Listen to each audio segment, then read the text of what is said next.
sea que, bueno, ¿Arrancás, Carlos? sí, estoy arrancando. Van a escuchar ruidos, les pido disculpas, es la conexión de Wi-Fi que conseguí. Hoy vamos a trabajar sobre decisiones bioéticas, decisiones en el final de la vida, decisiones y directivas médicas anticipadas. El punto pasa básicamente por tratar de entender qué es lo que sucede hoy día eh, en el ejercicio de la medicina frente a alternativas que son clásicas para ustedes los médicos, pero que han ido modificándose en el ideario, en el imaginario de los pacientes y, por supuesto, también han generado enormes modificaciones normativas. Eh, Desde que nos empezamos a reunir todos los miércoles, venimos hablando acerca de la dignidad y de la autonomía de las personas, y esa dignidad y esa autonomía intercepta de manera dramática en el ejercicio profesional de ustedes, los médicos. El punto concreto de la reunión de hoy estriba en esos momentos dramáticos para todos nosotros, que es el fin de la vida, y las enfermedades terminales. Básicamente, antes, desde los tiempos del mismo Hipócrates hasta hace muy pocos años atrás, hasta mitad del siglo XX, imperaba un modelo paternalista en el ejercicio de la medicina, en donde el médico era dueño, amo y señor de todas las decisiones que se tomaban en torno a nuestros tratamientos. Eso fue cambiando y fue modificándose con la irrupción, y digo irrupción porque eso se introdujo de manera intensa en la actividad de ustedes los médicos, de los derechos individuales que se fueron expandiendo y hoy día no hay ninguna duda desde la perspectiva de nosotros los abogados acerca de que los pacientes, los enfermos, tienen amplísimas facultades y amplísimas posibilidades de tomar decisiones muy concretas que antes estaban reservadas únicamente a los profesionales de la salud. Eh, Esta cuestión adquiere connotaciones dramáticas cuando nos enfrentamos a alternativas terminantes en torno a enfermedades y en torno a procesos vitales del fin de la vida. Me interesaría hablar mínimamente respecto de lo que es la muerte. No les puedo informar a ustedes absolutamente nada, lo conocen mucho mejor que yo, pero el punto es que desde el derecho la muerte ya no es un hecho concreto, un acto instantáneo, sino que es un proceso dinámico que se instala y progresivamente avanza hasta llegar a la muerte.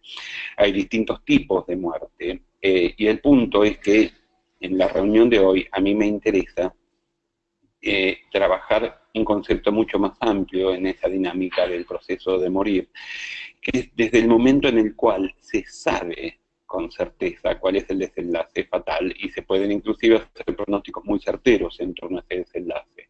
Entonces podemos decir que el proceso de muerte está instalado y muchas veces no sabemos cuánto va a durar, pero sabemos que inexorablemente va a ocurrir. Hablo de los estados terminales, ¿sí?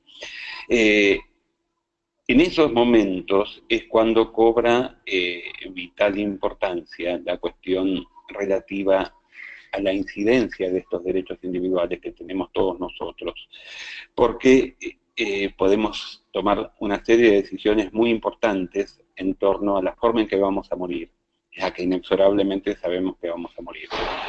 En ese marco, entonces, hay tres cuestiones que son bien distintivas en este proceso. Uno es la muerte digna, el otro es la eutanasia, y el otro son las directivas anticipadas sobre la salud.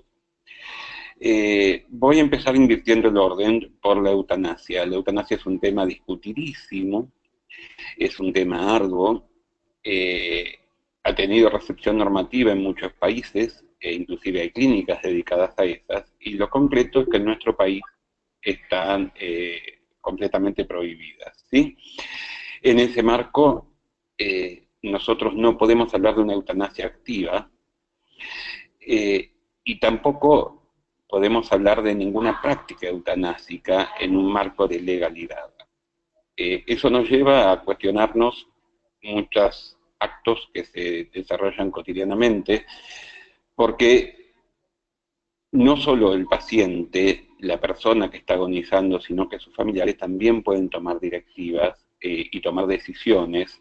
Y el punto es que lo que le está vedado al médico es ejecutar los actos en concreto. Voy a poner un ejemplo en crudo.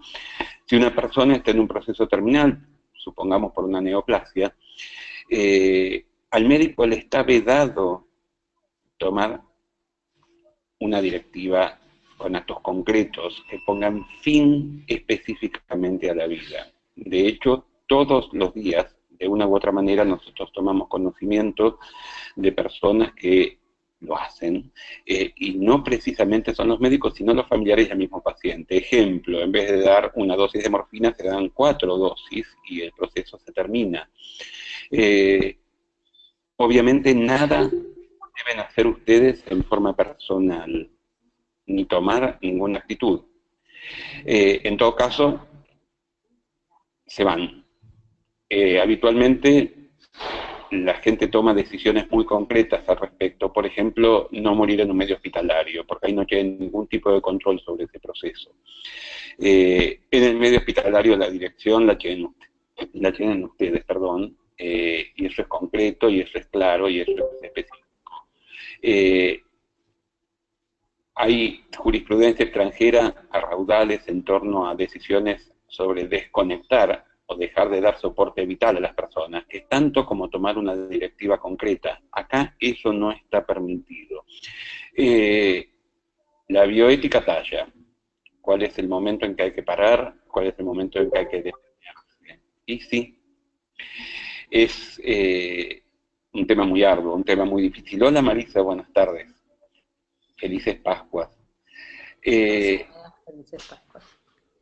y el punto es que ese momento, esa decisión que es tan ardua, muchas veces también todos tenemos conocimiento de casos, estoy hablando de eutanasia, Marisa, primero. Todos tenemos conocimiento de actos que han llevado a cabo médicos en forma concreta. A mí lo que me importa decirles hoy es que por más directivas anticipadas que haya dejado el paciente y por más que exprese su voluntad con absoluta corrección, le está vedado a todos los profesionales de la salud el ejercicio de actos concretos respecto de la eutanasia, ¿sí? De ahí a que respeten la decisión del propio paciente y que le permitan ejecutar el acto es otra historia, y también es complicado. Mi sugerencia es, se van lisa y llanamente, o que respeten la voluntad de los pacientes y los familiares de irse a su casa. Pero cerrando y resumiendo, eutanasia no, en la Argentina no. Por ejemplo, hoy leímos todos en los diarios que se autorizó sacar soporte vital a un bebé en contra de la propia voluntad de los padres, que habían organizado una colecta para llevarse a los Estados Unidos, etcétera. Bueno, todo eso no es en la República Argentina. Acá tenemos normativas muy concretas que excluyen la eutanasia de las prácticas. Sacamos el tema de eutanasia de esta cuestión del proceso final de la vida y pasamos a un tema muy amplio que es la muerte digna. La muerte digna es una variante intermedia entre la eutanasia y la distanasia y es la ortotanasia. Hay normas que todos conocemos en este país que hablan y regulan el proceso de la muerte digna. Eso importa lisa y llanamente, inclusive restar hidratación al paciente, o sea, respetar el proceso de desvitalización y no hacer nada para prolongarlo, y eso es muy distinto, completamente distinto a la eutanasia. La ortotanasia lo que busca es que la muerte se produzca de la forma más natural posible, respetando la dignidad y la autodeterminación de la persona que está falleciendo, y buscar una calidad de vida en ese momento, una calidad de vida posible, por supuesto. Entonces se habla de analgesia, se habla de cualquier cosa menos de prolongar la vida, y eso es en concreto el núcleo de trabajo de los equipos de cuidados paliativos. La ley de muerte digna es muy concreta y muy específica al respecto, y el único punto que a mí se me ocurre, no sé a vos Marisa, que es relevante en este aspecto legal, es que cuando se ingrese en un programa de cuidados paliativos se debe realmente llevar a cabo un buen procedimiento de consentimiento informado, pautado en varias etapas, de suerte tal que esté absolutamente clara la naturaleza del tratamiento de los cuidados paliativos, cuáles son los soportes vitales que están aceptados y cuáles no. Y eso hablo de un proceso porque en la dinámica de la muerte se van produciendo alternativas muchas veces dramáticas y cambiantes, inesperadas y abruptas, en donde muchas cosas que estaban pautadas deben ser modificadas. Eso también lo vamos a ver cuando pasemos al siguiente tema, que son las disposiciones previas del living will, del testamento vital, lo que se llama DAS en nuestro derecho. El punto es que los cuidados paliativos siempre tienen la disyuntiva de la solución de último momento, de la cura milagrosa. Eso es lo que yo he visto después de haber trabajado 9 años como voluntario en un equipo que creo que muchos de ustedes deben conocer, que es Pallium, que dirige Gustavo De Simone, y las personas están pasando por un momento que es terrible y que es inevitable, y su voluntad no siempre es estable, su forma de comportarse es generalmente lábil, y se presentan múltiples problemas y múltiples alternativas en este proceso de ir muriendo. Entonces, es fundamental entender que el consentimiento informado en cuidados paliativos ni remotamente es un formulario, ni remotamente es un acto, ni remotamente es un papel a firmar, sino que la situación cambia día a día, los estados de ánimo se modifican, los estados de conciencia se modifican, y por sobre todas las cosas, talla con mucha fortaleza el entorno de la persona que agoniza. Entonces, el proceso de consentimiento informado en cuidados paliativos es constante, es permanente, es cambiante. No puede limitarse a un documento, no puede limitarse a un solo protocolo, sino que permanentemente debe establecerse una franca negociación y un proceso de comunicación eficaz para poder monitorear los cuidados paliativos y llevarlos al mejor término posible dentro de las directivas que es este tipo de tratamiento, y estar en alerta constantemente porque los contenidos de un documento pueden perfectamente modificarse, inclusive más de una vez en un solo día. Para mí es muy importante que entiendan esta cuestión de la dinámica del proceso de morir. La muerte no es un acto instantáneo, es un proceso, y es un proceso que se instala y a veces tarda bastante tiempo. Entonces, cuando estamos hablando de ortotanasia, estamos hablando de un proceso que no prolonga la vida más allá de lo necesario y que apunta a evitar sufrimientos, a evitar humillación, a conservar la dignidad, a preservar la calidad de vida, que es paradojal en apariencia y no lo es, porque la vida continúa hasta el último momento y la dignidad también, y la autodeterminación del paciente también, y la intervención de su familia ni hablemos. El punto es que todo eso conforma una suerte de ecosistema.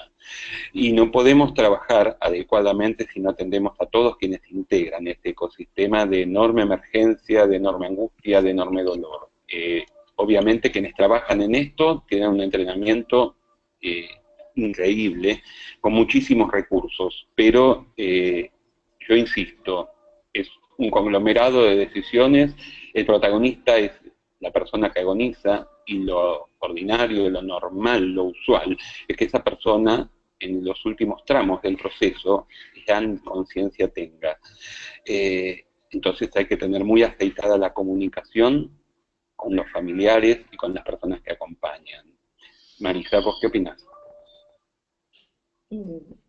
Opino que no todo de acuerdo con vos, Carlos, y opino que este crecimiento de las expectativas de vida, de las nuevas drogas, los avances tecnológicos, el aumento de la atención de pacientes en la unidad de cuidados intensivos, todas las innovaciones que permitieron la sobrevida de enfermedades antes mortales y la prolongación de la vida, también permitieron la agonía de las personas, con lo cual se han generado una serie de controversias que vinculan al derecho y a la salud, que tienen que ver con el comienzo y con el final de la vida, con con lo que nosotros llamamos la vida biológica versus la vida biográfica. Eh, y los abogados muchas veces nos preguntamos cuál es el bien jurídico protegido, eh, si hay un derecho a la vida o un deber de vivir, ¿no? Esta sacralidad de nuestra sociedad en considerar a la vida como un bien absoluto. Se ha erradicado prácticamente la muerte infantil de las salas de pediatría y de los domicilios. La muerte pediátrica ha sido recluida, cuando nos referimos a determinados rangos etarios, ha sido recluida a un ámbito menos visible para la sociedad, que son las unidades de cuidados intensivos.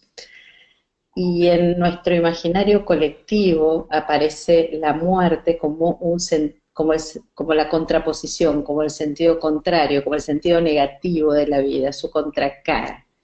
Y los médicos, me refiero a la comunidad médica en este caso en particular, nos validan, nos dan como opción única y posible a la vida. Y la tecnología, de esto comencé hablando, viene a ratificar todos estos factores, todo esto que se nos pone a disposición. Y muchas veces debemos parar un momentito la pelota y pensar, ¿la tecnología para qué?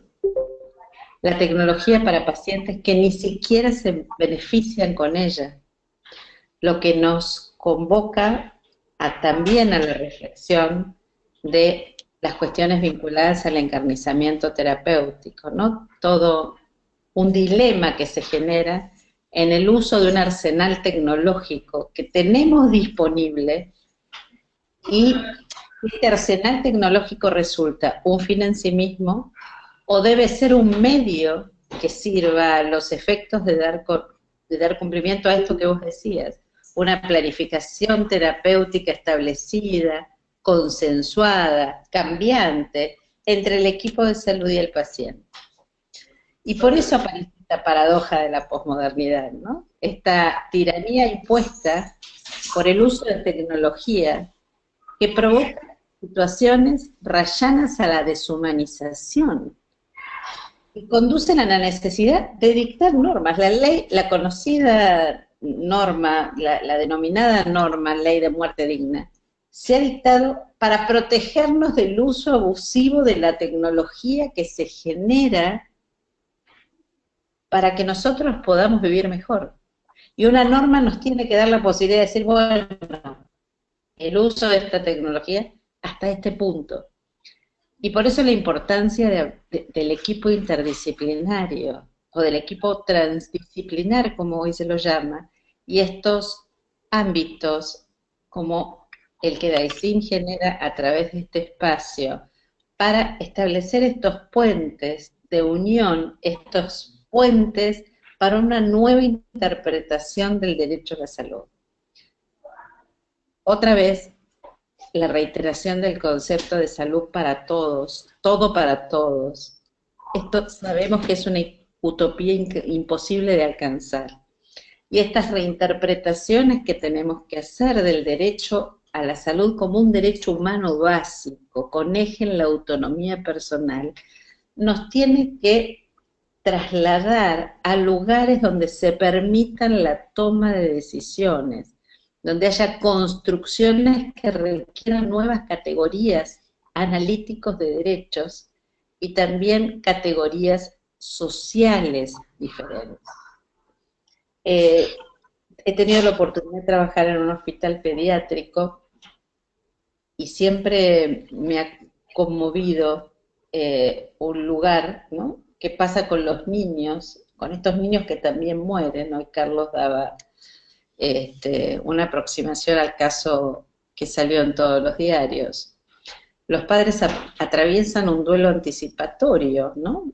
Y son los responsables de ofrecer estos cuidados. Y aquí aparece el problema de la capacidad y la competencia para la toma de decisiones. En el caso argentino, con la modificación del Código Civil, que está por cumplir 2 años, y nosotros estamos absolutamente preocupados con el doctor Goyi, charlamos permanentemente de estas cosas, la ausencia de implementación, la ausencia de conocimiento por parte del equipo de salud, la ausencia de conocimiento por quienes gestionan el sistema sanitario argentino, en quién toma las decisiones de salud. Nosotros hoy, con la vigencia de nuestro Código Civil, tenemos a personas de 16 años autorizadas por el Código a tomar decisiones sobre su propio cuerpo. El Código los considera adultos para la toma de decisiones y también establece, siguiendo la Convención de los Derechos del Niño, la obligación de dar una escucha activa y de que estos niños a partir de los 13 años firmen el consentimiento informado y den su consentimiento en el caso de intervenciones que no sean invasivas y junto con sus padres empiecen a conversar y empiecen a otorgar responsablemente consentimiento sobre el cuidado de su cuerpo. Actualmente, más de la mitad de las medicaciones que se utilizan a diario en el ámbito pediátrico no han sido probadas en niños, por lo cual nos exponemos a no recibir un medicamento efectivo o de potenciales efectos adversos. Y acá tenemos otro problema vinculado a la cobertura económica de los servicios. Porque los niños no son adultos pequeños. Una característica de esta etapa de la vida es la continuidad del desarrollo físico, del desarrollo emocional, del desarrollo cognitivo, que se refleja en una habilidad que los niños adquieren para comunicarse y comprender, casi más que los adultos, la grave enfermedad que tienen y también el proceso de muerte, inevitable. Pero esto no lo vemos en las historias clínicas. Yo decía en alguna de las charlas que tuvimos, los médicos no hablan de la muerte. Los médicos en las historias clínicas que nosotros revisamos dicen que orbitamos. Nosotros no, estamos como en un limbo, nunca morimos. O en todo caso no respondemos a las maniobras de resucitación. Es curiosa la forma en que los médicos se alejan cada vez más de la muerte. El equipo de salud tiene dificultades para establecer pronósticos también en enfermedades, en este tipo de enfermedades. Muchas patologías son familiares y puede haber más de un niño afectado, por lo que debe haber también un consejo genético. El cuidado que involucra a toda la familia, a los padres, a los hermanos menores, que también se tornan vulnerables frente a estas situaciones.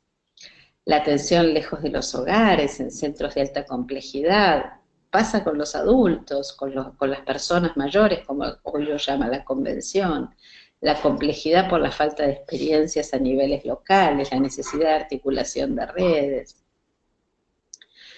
Y aquí aparecen, obviamente, normas que tienen que ver con los derechos del paciente, con el derecho del paciente a una información diagnóstica y pronóstica, el derecho del paciente a la honestidad, a la veracidad de los datos que se le comuniquen, y un derecho curioso que ha consagrado el actual Código Civil, que es el derecho al alivio del sufrimiento. Todos los días quienes recorremos y acompañamos a los médicos en las salas, en los pases de sala, en el recorrido de distintos niveles de atención domiciliaria,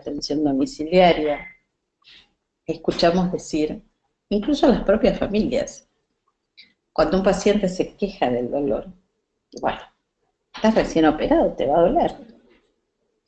Y el Código Civil consagra la garantía al alivio del sufrimiento. Es la única garantía prestacional que el Código consagra. No sé por qué. pero es la única que consagran. Y con esto la garantía de acceso a los cuidados paliativos y a la medicación. Y esto va en tono con aquello que el Código Civil, tal vez el logro más importante desde la perspectiva de salud que el Código Civil consagra, que es la garantía del respeto por la dignidad y por la autonomía. Es un código verdaderamente humanista en este sentido, teniendo en cuenta los valores y las necesidades de cada persona. No sé si hay algún comentario hasta aquí, alguna reflexión que quieran hacer. Nosotros habíamos previsto para hoy la posibilidad de intervenciones con casos que ustedes traigan para poder debatirlos a manera de ateneo jurídico, como nosotros los hemos dado en llamar. Si no hay ninguna reflexión, consulta, intervención, continuamos. Marisa, a mí me interesa resaltar algo que es muy importante que ella habló, que tiene que ver con la paradoja del avance científico y de la tecnología puesta a disposición de todos nosotros, y que importa un compromiso ético. Ese compromiso ético, cuando estamos hablando de ortotanasia, cuando estamos hablando de cuidados paliativos, importa un acuerdo entre paciente y equipo médico, equipo transdisciplinario, a no usar esa tecnología para prolongar la vida. Entonces, requiere un posicionamiento muy concreto por parte del equipo médico, porque siempre se tiende a usarla para lograr una cura. Hay una decisión concreta que importa entrar en un proceso de ortotanasia, que es no buscar la cura del paciente. El paciente no va a curarse, sabe que no va a curarse y elige un procedimiento para esa dinámica de su deceso que importa su dignidad, el respeto por su dignidad, el respeto por sus decisiones y la manutención en todo lo posible de la calidad de vida. Entonces, si se entiende que hay un posicionamiento a priori en donde estamos dejando de lado esa intención de curar, porque no hay cura, la tecnología deja de ser un problema. Pero eso requiere, yo insisto, un posicionamiento muy concreto y muy específico por parte del equipo médico, y por eso se trata de médicos especializados y de asistentes especializados que toman este parate. Marisa hablaba de parar la pelota y es concreto, es decir, basta, hasta acá llegamos con la cura y a partir de acá avanzamos a llevar de manera humanitaria, humanizada, respetuosa y digna el proceso de morir. ¿Sí? Es muy importante eso. Si ese compromiso existe y ese pacto, ese contrato con el paciente y con sus familiares o con las personas que la acompañan se cumple, no nos vamos a enfrentar al problema ético, ¿sí?, de qué hacemos con toda nuestra tecnología. El punto es que no en todos los centros asistenciales hay equipos de cuidados paliativos, ni hay personas preparadas para la ortotanasia. Y por un lado, y a mí siempre me toca poner el latiguillo o la palabra dura, y es que los centros asistenciales y las estructuras empresariales están preparadas para hacer uso de la tecnología, que es mucho más costosa y por lo tanto genera más rédito que los cuidados paliativos. Y ahí sí tenemos problemas éticos. Y eso me interesaba decirlo de una manera muy tajante, porque la estructura sanatorial está preparada, sanatorial dije, no hospitalaria, el hospital público es otra historia, es increíble. En el hospital público estamos mejores protegidos en estos procesos que en un sanatorio, ni hablar de 100 sanatorios de punta. Está todo preparado para hacer uso de esa tecnología y generar un lucro. Bueno, bajo la eutanasia no es del todo lucrativo. Eso es lo que me importa resaltar en concreto, porque ustedes, los profesionales de la salud, ya no trabajan en forma liberal, como estaba planteada la medicina, sino que están insertos en una estructura tecnológica, científica y empresarial que toma muchas veces decisiones por ustedes. podemos pasar ya a las disposiciones anticipadas sobre salud, ¿te parece? Sí, pero como no hay preguntas para Ateneo, te invito a preparar un Ateneo, a discutir un caso entre nosotros. Dale. A ver si les es útil a los médicos que nos están escuchando. Ahora vamos a pasar a las formalidades que debe tener una directiva médica anticipada. Pero supongamos que luego de la charla mantenida con el paciente, un paciente que tiene un cáncer avanzado, a quien se lo puede operar y después hacerle rayos para que prolongue un poquito su vida, decide decir, no, yo ya no quiero tener este sufrimiento, hasta aquí llegué y no acepto el tratamiento propuesto por mi equipo tratante. Me quiero ir a mi domicilio, quiero pasar mi última etapa, mi última etapa vital junto a mi familia, jugando con mis nietos, pudiendo disfrutar de lo que tengo hasta ahora. El equipo médico tratante firma la externación, pero aparece, este hombre tiene 2 hijos.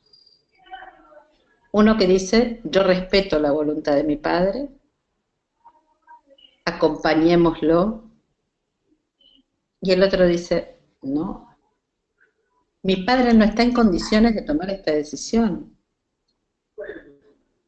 Mi padre tiene que vivir, él siempre quiso vivir, no es esta su decisión, está llevado por otras cosas, debe estar deprimido.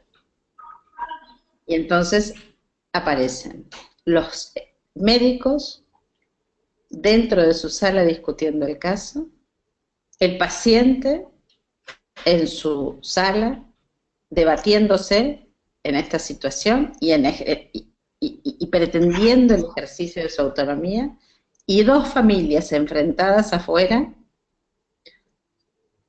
tal vez hasta por problemas que uno detecta, porque si se muere rápido yo me quedo con la casa. Y el otro aferrado a un amor incondicional, queriendo incluso, el año pasado, ¿ustedes recuerdan esa niña de 14 años criocongelada, metida en un tubo de nitrógeno líquido, pretendiendo esto para su padre, para que en el momento en el que aparezca la cura para su enfermedad, él salga de ese tubo y tenga el medicamento mágico para que siga viviendo? ¿Qué hace ese equipo de salud frente a esto que ocurre todos los días en el afuera de las terapias intensivas, en el afuera de las salas de oncología, en el afuera de las salas quirúrgicas? Yo no sé si hay alguno de los médicos conectados que quiera decir algo.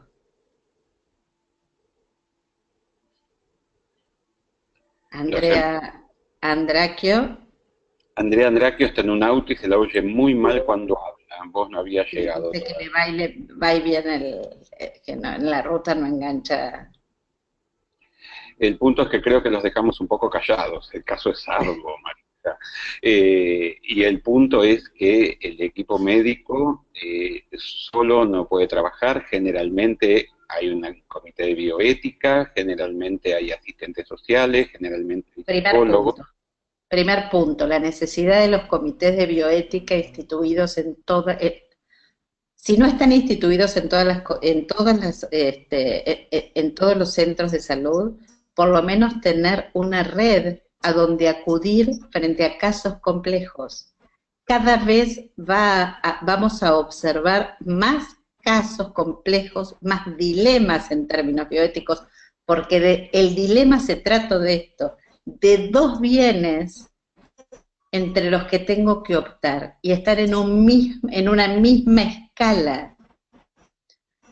Optar por uno implica relegar a otro.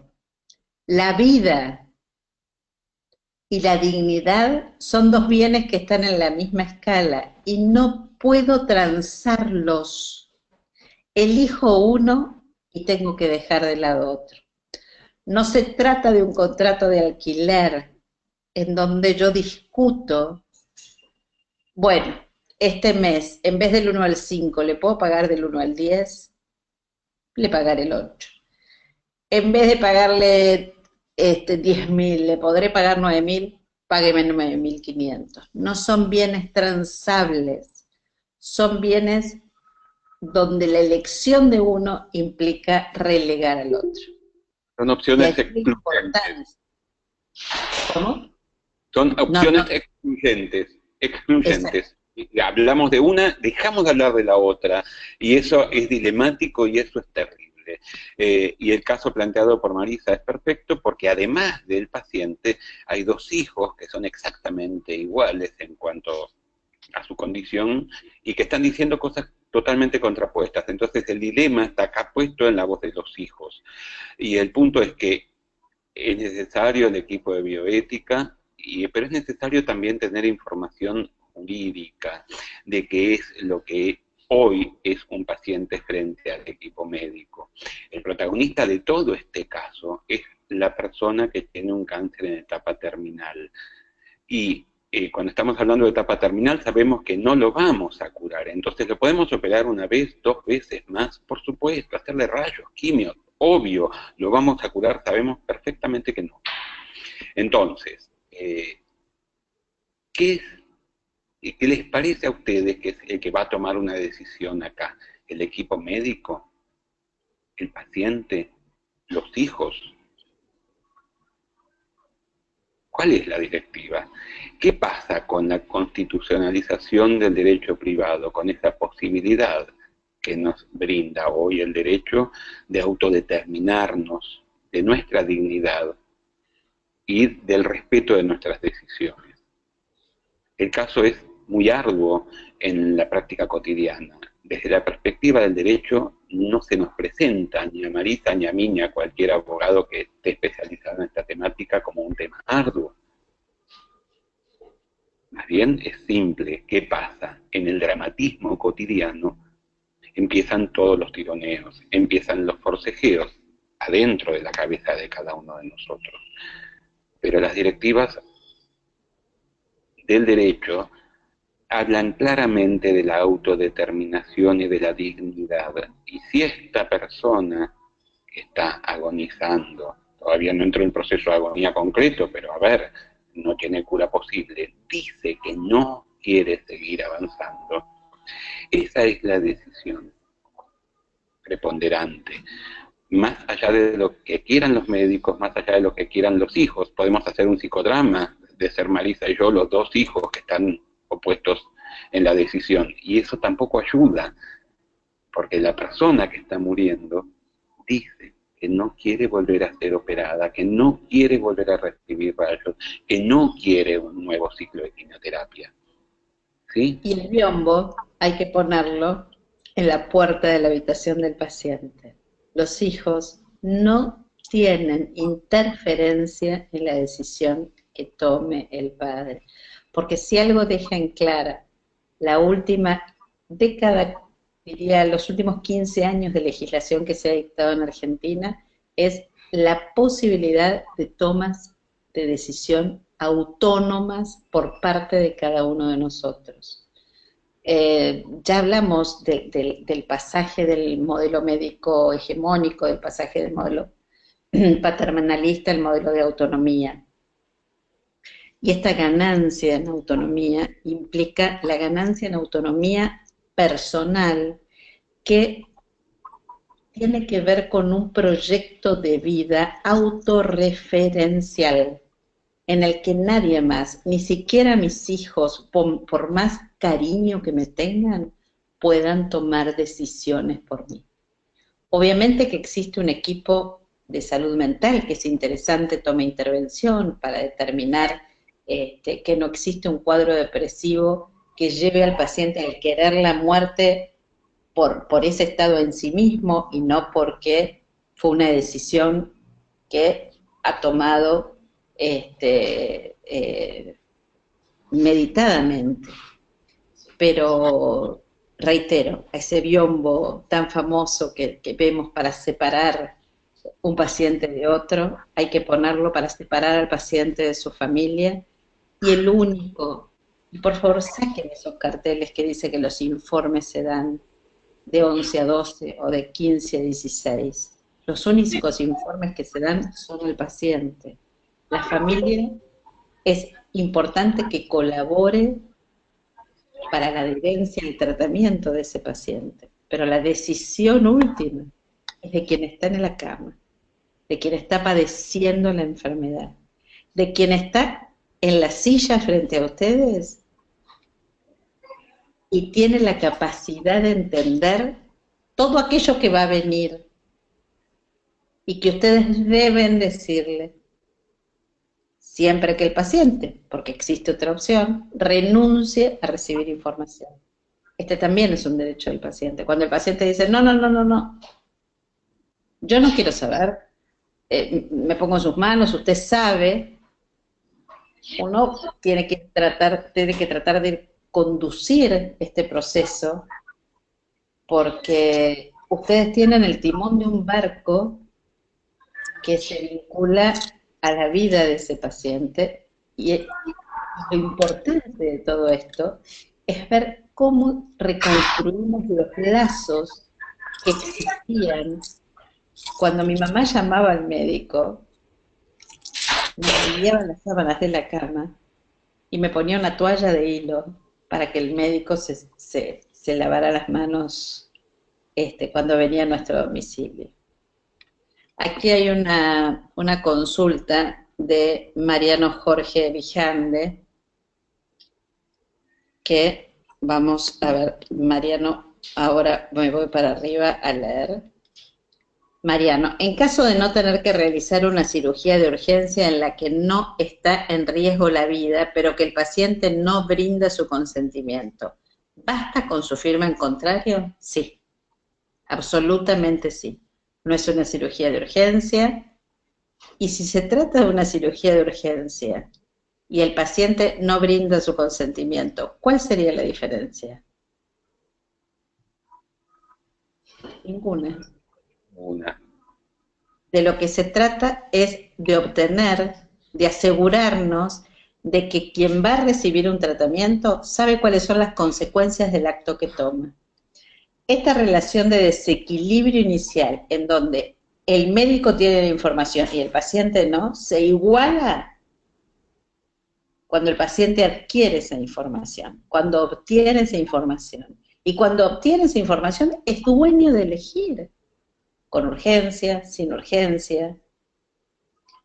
Distinto es el caso de urgencia en el que el paciente no puede expresarse, o en el caso de urgencia en donde la manifestación que ustedes tienen que hacer, si un paciente con cinco balazos, que hay que explicarle que se le va a desangrar, hay que hacerle una transfusión de sangre.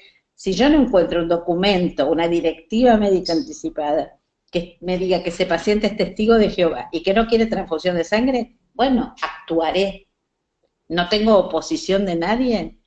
El paciente no me dice que no y no encuentro la directiva. Lo que tengo que hacer es actuar.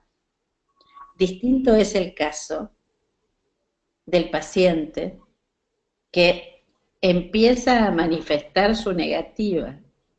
Ese es el paciente que tengo que escuchar. Entonces, a ver, aquí sigo con... Marisa, te interrumpo un segundo. Con relación a los testigos de Jehová, yo creo que hay un leading que hay de los años 90 de la Cámara Civil de la Sala G, que es doctor Galacher. Se llama así el expediente. El doctor Galacher del Hospital Británico pidió autorización para transfundir a una enferma testigo de Jehová.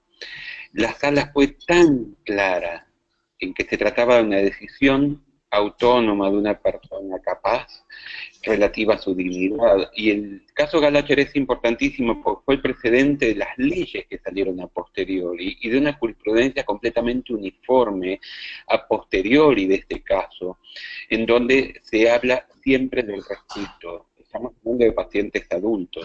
¿Qué pasa cuando estamos hablando de un bebé que no expresa su voluntad y los padres son testigos de Jehová y dicen que no quieren que su hijo sea transfundido y está en juego el derecho a la vida del hijo? Esa es una pregunta difícil, esa es una pregunta dilemática, inclusive para nosotros los abogados. Si nos atenemos a la Convención de los Derechos del Niño, al artículo 3 de la Convención, en la solución del caso es simplísima, se transfunde al niño. Pero ¿qué entendemos nosotros por la dignidad? ¿Qué entendemos nosotros por el derecho a pertenecer a una comunidad de un menor? Y ahí es donde la discusión jurídica se torna muy ardua y muy difícil, ¿no es verdad, Marisa? Absolutamente. En el caso que vos mencionás, como en el caso que ha llegado a la Corte con anterioridad uno y con posterioridad el otro, en el año 2011, el Barracini, es clara la Corte, es clara la justicia en general. Hay algún fallo disonante, pero es clara la justicia y es conteste en considerar este poder de señorío que cada uno de nosotros tiene respecto de la toma de decisiones sobre su cuerpo. ¿Qué quiero que sea y qué quiero que no? Este poder de decisiones autónomas, los testigos de Jehová le ejercen con la negativa de la transfusión de sangre.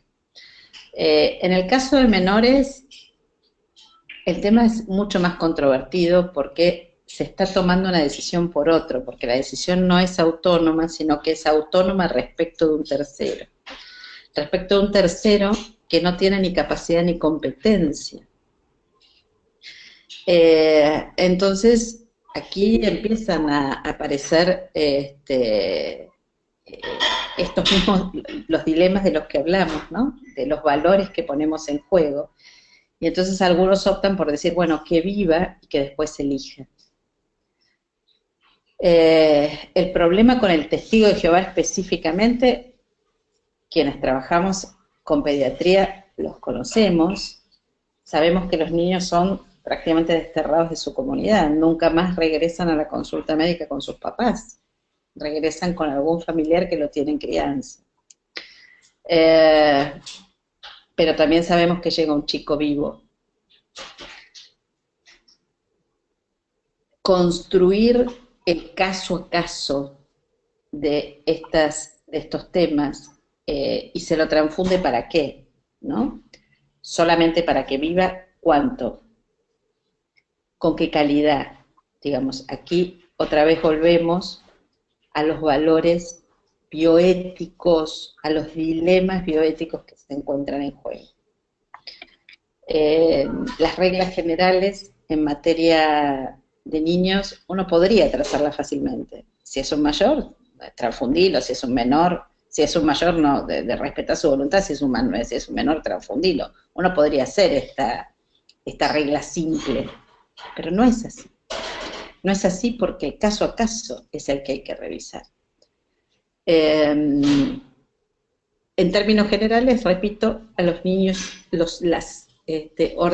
si mis médicos me preguntan a mí qué hacer, hoy todavía sigo acudiendo a jueces como Carlos Goggi para que evalúen el caso por una cuestión de responsabilidad profesional. Y hoy pasa lo que antes no pasaba. Los testigos de Jehová nunca fueron demandantes y ahora empezaron a demandar. Y la justicia les está otorgando una reparación por el daño moral como consecuencia de haberlos transfundido sin su autorización.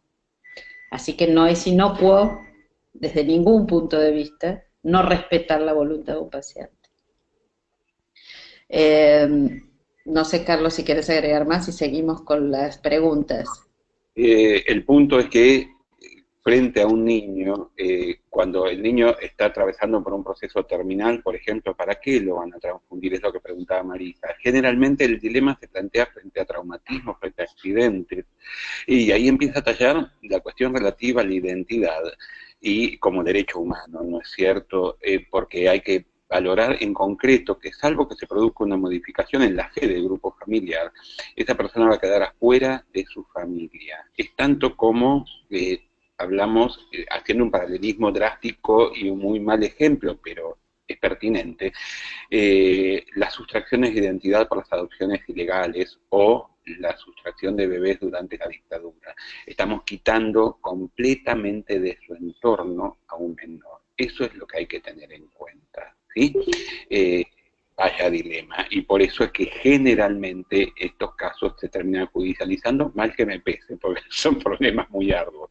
Sí, pasamos a las directivas porque ya nos queda relativamente poco tiempo, Marisa. Sí, espérame un chiquito, Carlos, que quiero que no se queden con las dudas. Dice, la consulta clásica de los testigos de Jehová que se niegan a ser transfundidos cuando no tienen directiva anticipada, basta con que lo manifiesten en el momento, absolutamente, basta con que lo manifiesten en el momento y así se asienta en la historia clínica, basta con, no hay formalidades legales, basta con que lo asienten en el momento. La ley argentina, la ley 26.529, ha establecido una serie de requisitos para el dictado de las directivas médicas anticipadas, pero no confundir, porque aquí me parece que empezamos a generar alguna confusión de institutos legales. Una cuestión es la directiva médica anticipada, que es para que ustedes lo entiendan en términos lo más fáciles posibles, para oficiar de traductores entre términos legales y médicos, es un consentimiento anticipado. ¿Para qué se hace?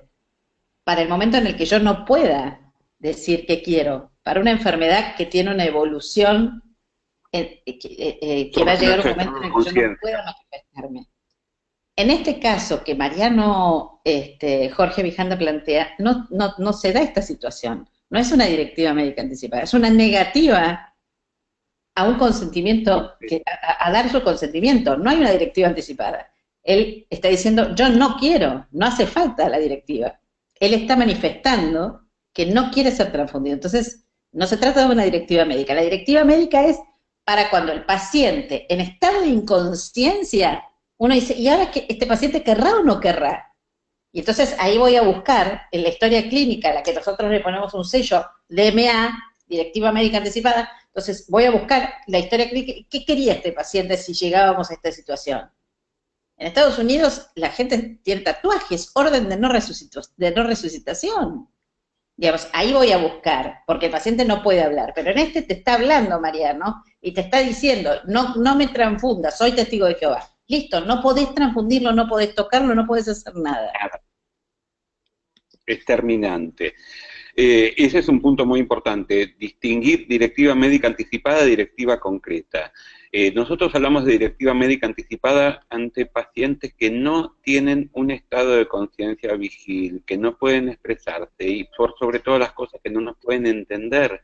Para eso existen las disposiciones médicas anticipadas, ¿sí? En concreto es eso, son personas que antes de agravarse la enfermedad o inclusive antes de estar enfermas, cumpliendo determinadas formalidades, dejan clara cuál es su voluntad para el momento en que no puedan expresar esa voluntad ni comprender lo que se les dice. Esa es la directiva médica anticipada, nada más. Después cuando el paciente sí habla, no da ninguna directiva médica anticipada, ¿sí?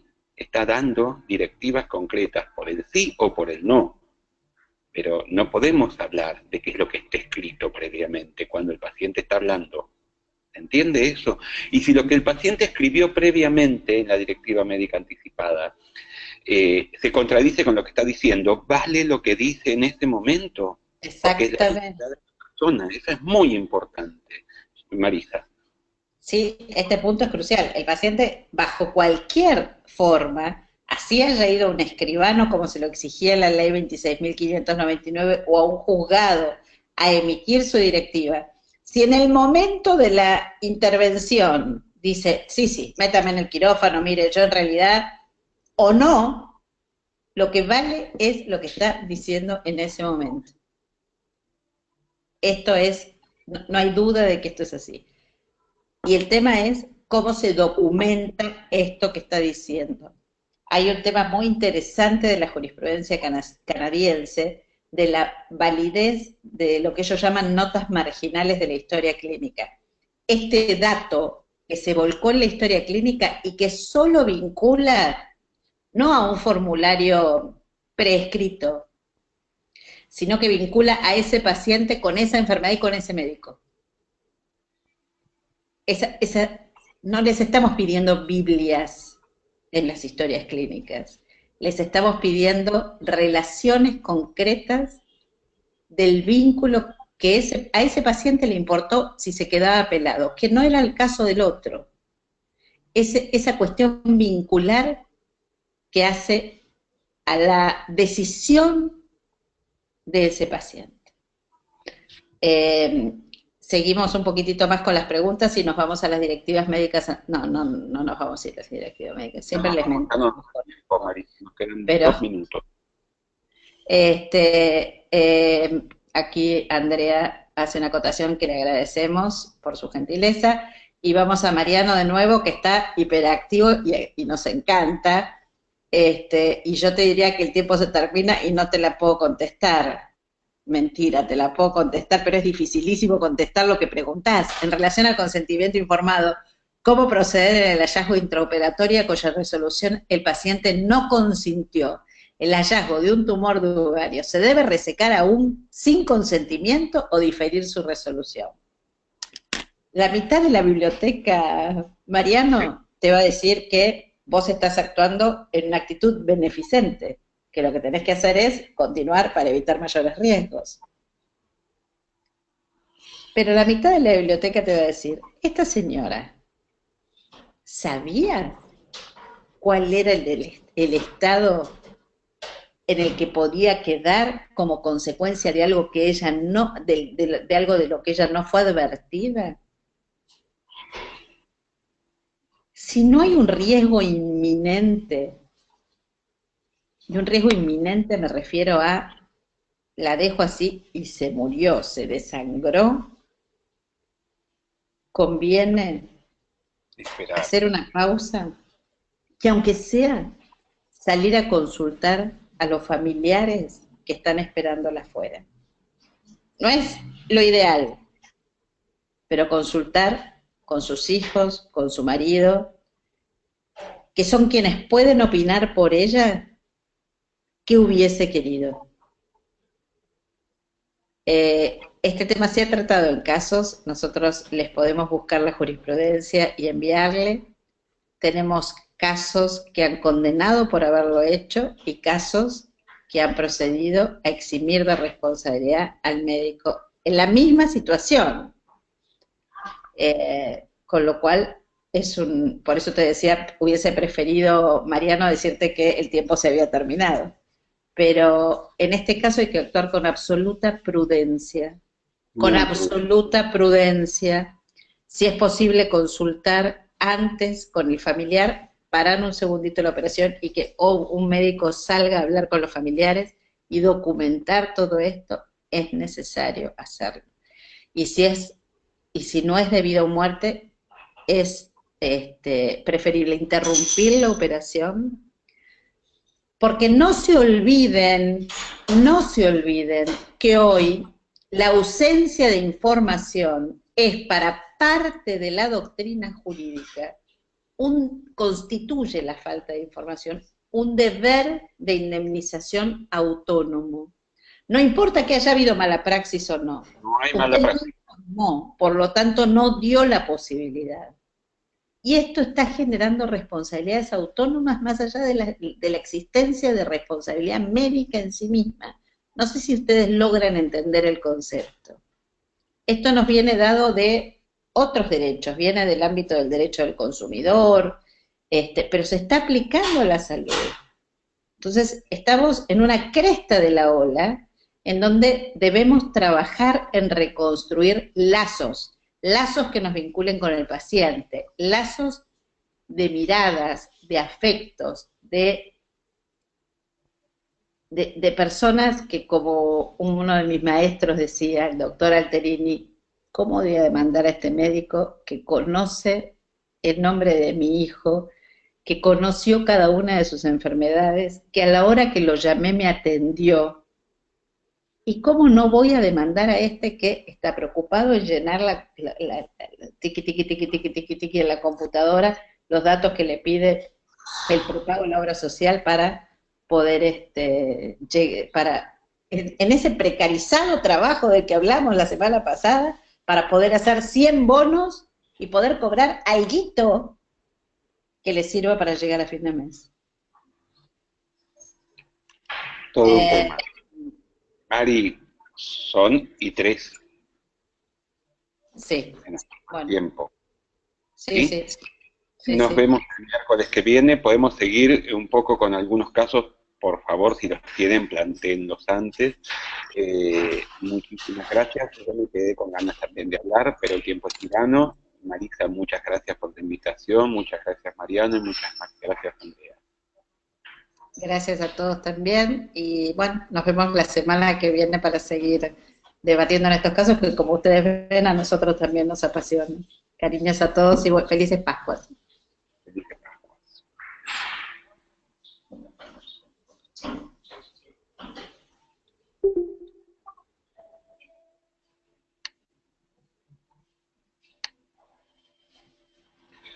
El curso